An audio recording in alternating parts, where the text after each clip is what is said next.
Синоќа раководството на ЖФК Младост и дни на СО до Ризари во проширен состав одржа состанок со повеќе точки од дневниот ред, кои во суштина се однесуваа на ситуацијата во која се најде клубот по неочекуваниот пораз од Драгон и барањето на грешки и виновници за дебакалот. Неофицијално дознаваме дека спонзорот на клубот предвреме ја напуштил седницата, оставајќи ги другите присутни да дебатираат за еднината на една од најдобрите македонски женски фудбалски екипи.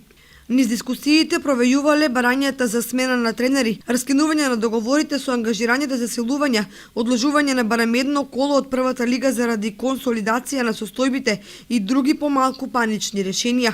Инеку ставот на спонзорот на ЖФК Младост и дни на С е дека со ограничени и скромни средства може да се ангажираат фудбалерки со просечни квалитети и дека во тоа нема голема филозофија. Според народната, колку пари, толку музика. Едно е сигурно, големиот сон за освојување на шампионската титула во Ризари заврши по првото коло и првиот натпревар против еден од конкурентите и фаворитите. И можеби е добро што е така, бидејќи доколку пресудниот надпревар се играше при крајот на првенството, многу самонаречени фудбалски величини предолго ќе се онуваа, а некој сето тоа требаше да го плати. Како и да е, денови веќе се знае кој се ќе остане во клубот, кој од новоангажираните фудбалерки ќе останат, а кои ќе заменат.